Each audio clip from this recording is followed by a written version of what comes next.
जय बोलिए त्रिकालवर्ती त्रैलोक पूज विश्वाराध्य पंच परमेष्टि भगवान की अनंत सिद्ध परमेष्टि भगवान की वर्तमान जन शासन नायक श्री वर्धमान महावीर भगवान की परम पूज्य आचार्य भगवान श्री समंत भद्र स्वामी मुनि महाराज की परम पूज्य सिद्धांत चक्रवर्ती आचार्य गुरुदेव श्री विद्यानंद जी मुनि महाराज की विश्व कल्याणकारक अहिंसा प्रधान श्रीमद विश्व धर्म की जैनम जयतु शासनम विश्व कल्याणकारकम धर्म स्नेही सत श्रद्धालु यहाँ पर उपस्थित आप सभी भव्य वर पुंडरीक पुण्यात्मा महानुभाव, जिन शासन में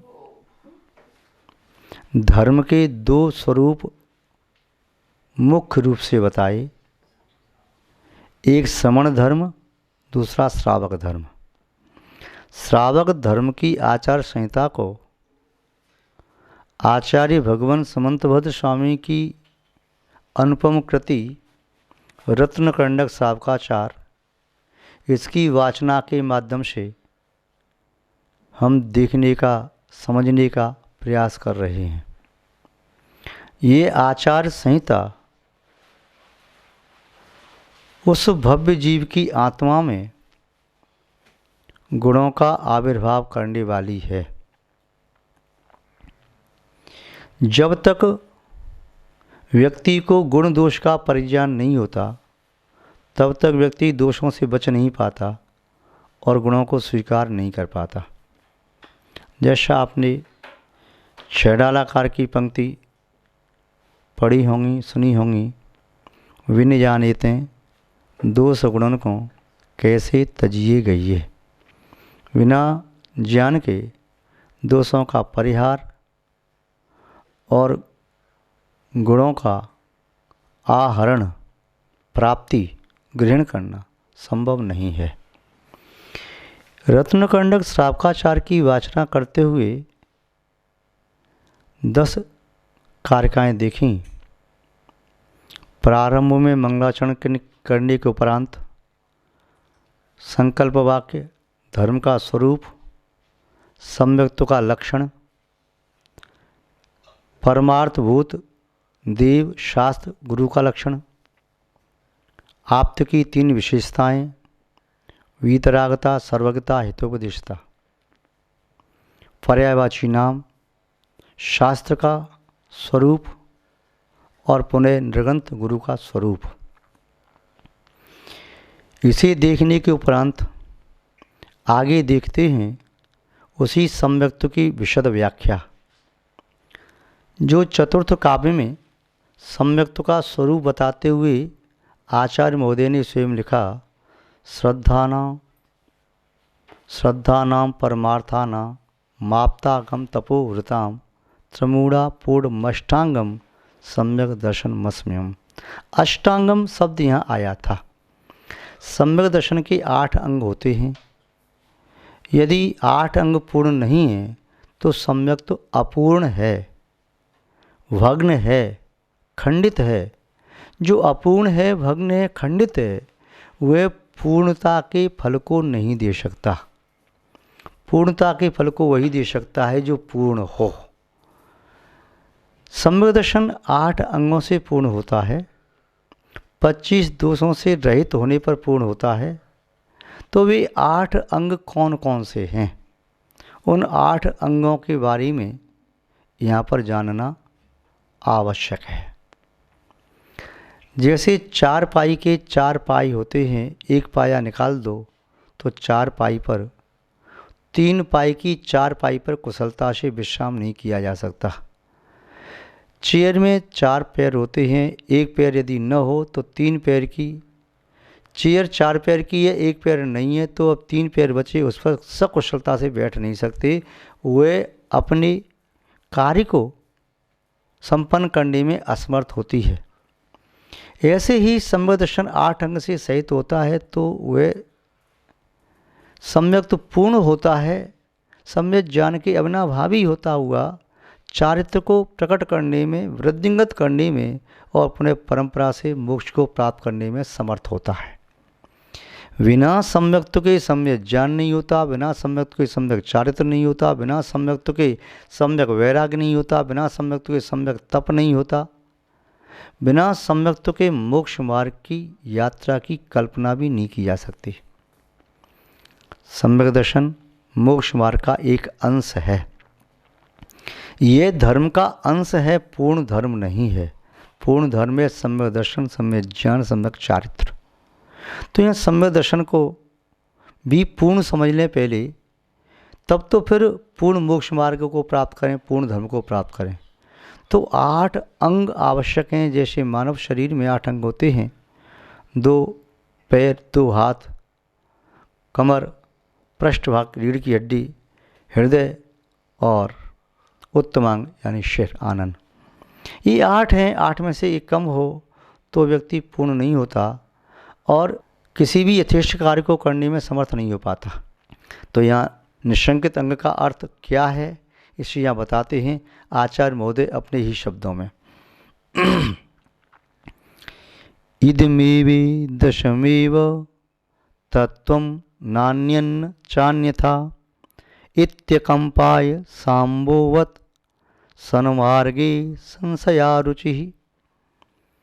आचार्य महोदय कह रहे हैं इद मेवे, तो इदम एव, ईदृशम एव। इदम माने यह, एव माने ही, यह ही है।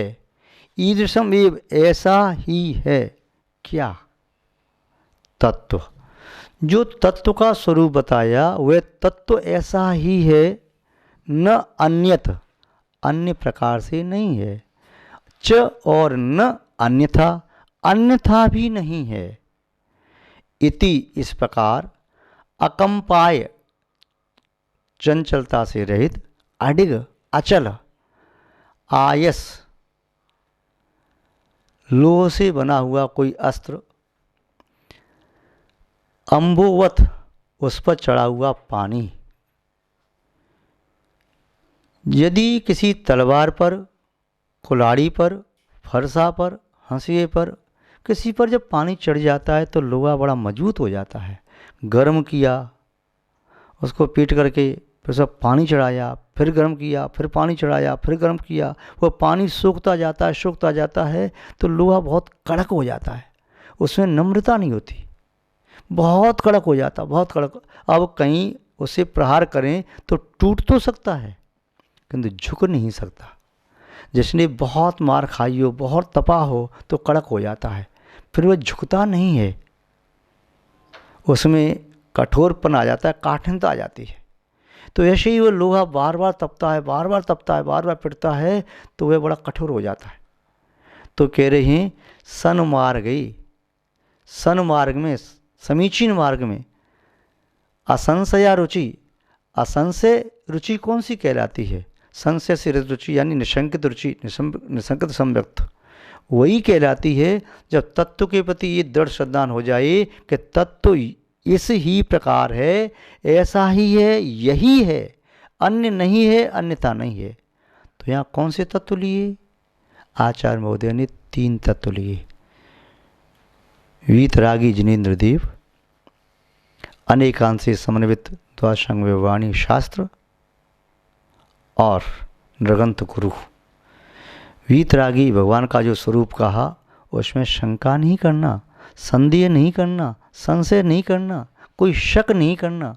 वीतरागी भगवान ये वास्तव में इन्होंने मोक्ष प्राप्त किया कि नहीं किया, जिनके जिनबिंब की हम पूजा कर रहे हैं वास्तव में अनंत का जिनबिंब है या नहीं, इसमें किसी सूर्य आचार्य ने सही प्रकार से सूर्य मंत्र दिया या अन्य प्रकार से दिया, या इसका नाप पैमाना सही है कि गलत है, या भगवान की मूर्ति की पूजा करने से फल मिलेगा नहीं मिलेगा, क्या मोक्ष का दूसरा कोई मार्ग नहीं हो सकता, क्या वीतरागता के बिना कल्याण नहीं हो सकता। तो वीतराग देव में शंका नहीं करना प्रथम तत्व, उनके द्वारा उपदिष्ट शास्त्रों में शंका नहीं करना द्वितीय तत्व, और उनके मार्ग पर चलने वाले नगंत गुरुओं में शंका नहीं करना तृतीय तत्व। इन तीनों तत्वों पर जिनकी असंशया रुचि, संशय से रहित रुचि है, वही सन्मार्ग में गमन करने का अधिकारी है और वही निशंकित समग्र दृष्टि है। जब तक व्यक्ति निशंकित नहीं होता है तब तक उसके जीवन में भय बना ही रहता है। शंका का अपर नाम भय है। निशंक व्यक्ति ही निर्भय होता है। अंजन चोर का दृष्टांत इसमें बताएंगे आगे कि शंका नहीं की और उसकी दृढ़ श्रद्धा थी तो उसे अस्त्र शस्त्र का भी भय नहीं लगा, एक साथ सब रस्सियाँ काट दी। शंका होती है तो बार बार भय रहता है, मन चलायमान होता है। महानुभाव, शंका कैसी कि शंका तो ऐसी होती है जैसे किसी वृक्ष की जड़ में चूहे ने जड़ काट दी हो तो वह वृक्ष खड़ा दिखाई दे रहा है, धराशायी कभी भी हो सकता है। तो शंका से संवृत्त के वृक्ष की जड़ कट जाती है। शंका कैसे है? दीमक की तरह से, वृक्ष को दीमक लग गई, वृक्ष सूख जाएगा। शंका कैसे? किसी बर्तन में हुए छेद की तरह से कुछ भी तरल पदार्थ भर दो, निकल जाएगा। शंका कैसे है? बिना नीम का भवन कभी भी धराशायी हो जाएगा। किंतु निशंकित, जो निशंकित होते हैं उनका सुदृढ़ सम्यक्त होता है। कैसे निशंकित हों? एक जंगल में रहने वाला कोई लकड़हारा वनवासी जंगल में से सूखी लकड़ियाँ बीन करके नगर में बेचता था। उसका कोई छोटा सा परिवार था, वह, उसकी पत्नी, उसका बेटा। अचानक उसके बेटे का स्वास्थ्य खराब हो गया। जंगल की जड़ी बूटियों के माध्यम से भी अब ठीक नहीं हो पाया।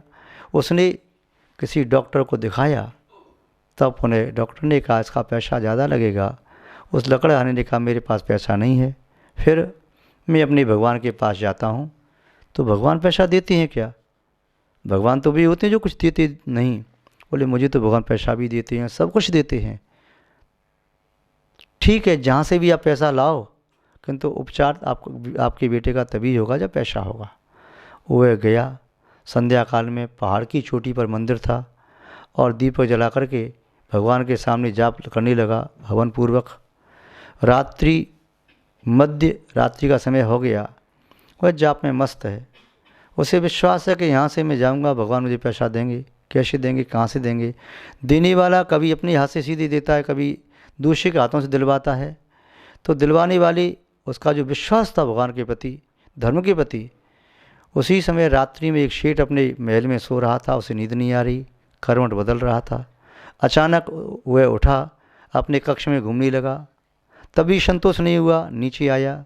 तभी संतोष नहीं हुआ, टहलते हुए अश्व पर सवार होता है और अश्व पर सवार होकर के उसने जंगल की ओर प्रयाण किया।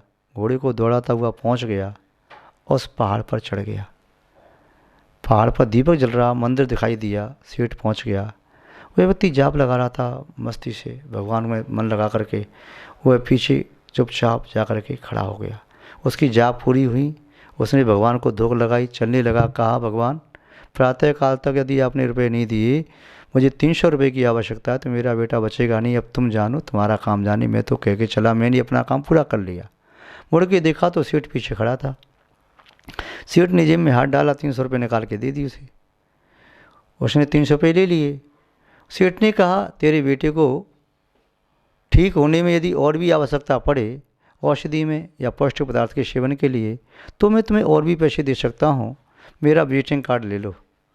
उसने कहा नहीं, मुझे इसकी आवश्यकता नहीं। क्यों? मेरे पास है। आपके पास है मेरा विजिटिंग कार्ड? कब, कैसे, कहाँ मिला तुम्हें? आपका नहीं। फिर? जिसने आपको आधी रात्रि में यहाँ पर जंगल में पहाड़ के ऊपर मंदिर में जिसने भेजा है, उसका मेरे पास विजिटिंग कार्ड है, फ़ोन नंबर है, सब कुछ है।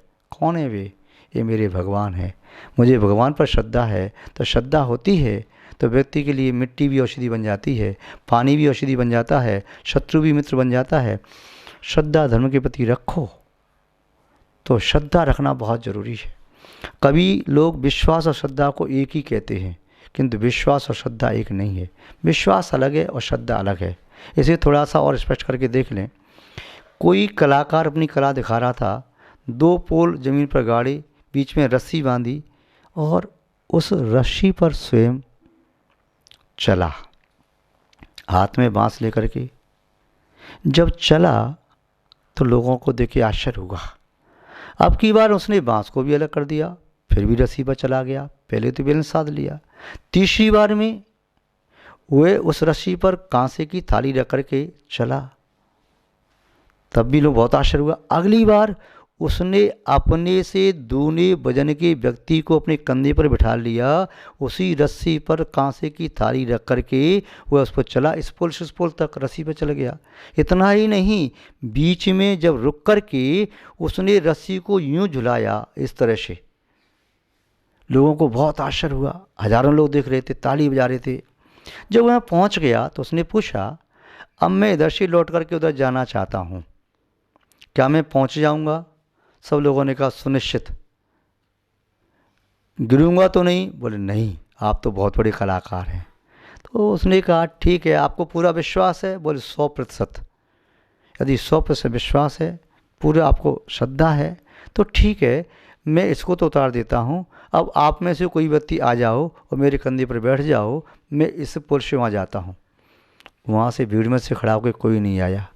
क्यों? अभी कह रहे 100% विश्वास पूरा है। तो उन्हें विश्वास तो था, अपनी आंखों से देख लिया, गिरूंगा नहीं, ये गिरेगा नहीं, किंतु श्रद्धा नहीं। विश्वास से संसार के कार्य चलते हैं, श्रद्धा से धर्म का प्रारंभ होता है। एक पिता ने अपने पुत्र को नीचे खाई में उतार दिया। उसका पिता आयुर्वेदाचार्य था, वह अंधकार नीचे अटवी में था। पिता ने पूछा, बेटा डर तो नहीं लग रहा? आवाज़ लगाता रहा। बाद में बेटे को रस्सी के माध्यम से ऊपर भी खींच लिया, बेटे को गले लगा लिया, रोने लगा, बेटा तुम इतनी अंधेरे में, कांटे, कांच, कंकड़, पत्थर, बिच्छू, सांप वहाँ पर होंगे, तुम कैसे रहे? बेटे ने एक उत्तर दिया, पिताजी मुझे डर किस बात का, जब मेरी रस्सी आपके हाथ में थी। ऐसे ही धर्मात्मा सम्यक दृष्टि वह सोचता है, जब मेरे पास धर्म है, सम्यक दर्शन है, सम्यक ज्ञान, सम्यक चारित्र है, मेरे पास वीतरागी देव, अनेकांतयुक्त जिनवाणी और निरंत गुरु हैं, तो फिर संशय और शंका किस बात की हो सकती है? ऐसा व्यक्ति ही धर्म के क्षेत्र में गमन करने में समर्थ होता है। आप सब अपने सम्यक्त को निशंकित बनाएं। इन्हीं सद्भावनाओं के साथ हम अपनी शब्द श्रृंखला को विराम देते हैं। जय बोलिए श्री शांतनाथ भगवान की, परम पूज्य आचार्य गुरुदेव श्री विद्यानंद जी महाराज की, अहिंसामय विश्व धर्म की, जैनम जयतु शासनम, विश्व कल्याण कारकम।